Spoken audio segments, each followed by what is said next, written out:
Yes, it is true. Getting hit by a car is one of the leading causes of death for children. And who is responsible for it? Users, legislators, or producers?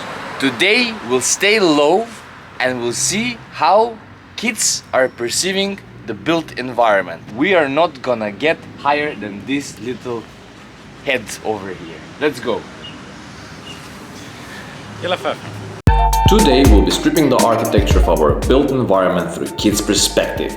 We'll give you some facts and brainstorming about how kids unfriendly our cities are. This over here is our little assistant, and through an immersive experience will help us to detect multiple problems and design flaws of our cities.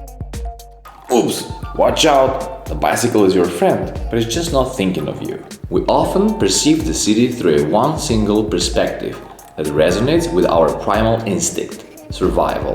This motorcycle over here, for example, is a survival tool for the city.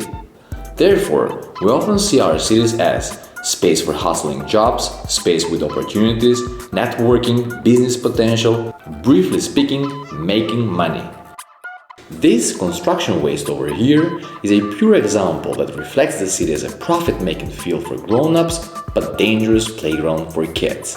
However, as a matter of fact, the group of people that are in the urge of immediate and quick profit is predominantly the active working age, which creates a minority of around 30% of city's population.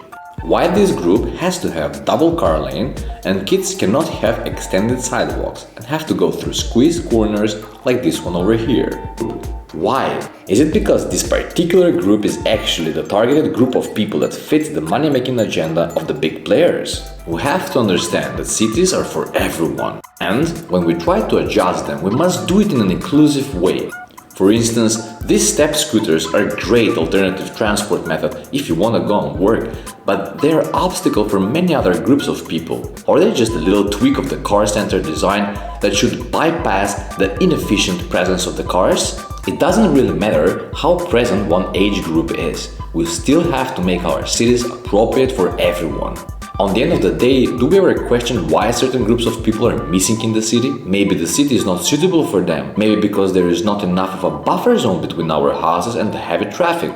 Look for example here how small the distance between the bus, the parked car and the sidewalk is. And same about here, look how the kid is squeezed like in some sort of a tunnel or canyon between the car and the shop installation. Would it be okay for you if the public sidewalks look like a long hallway?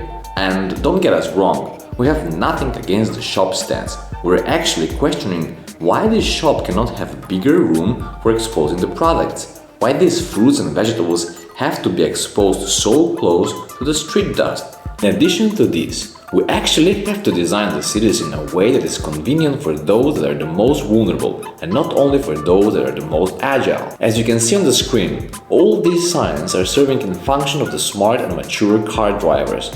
Why do they have to obstruct the little tiny space of sidewalk that was left for kids? It is more than obvious, we're simply neglecting children's needs and we're designing our cities as exciting Disney parks for strong and grown-up individuals. Why? Oh, again, are we just part of a business plan? And those who are actually ready for hustle and competition are the prioritized group of the big players? We're just asking. And as always, a quick wrap-up with our sketched reflection. As we see in the sketch, imagine the buildings that exist now for us adults. They walk, they move, make noise, they can be so dangerous, and they really produce very bad emissions, which harms your health. Fine, yeah, it's just unfair. I don't know. Yeah, it's weird. Yeah. Keep thinking about kids urbanism. It's good for everyone actually. And as always, stay positive, follow us, subscribe, share, comment, and see you next time. Don't miss the New Year's edition of Stripping Architecture game. Bye bye.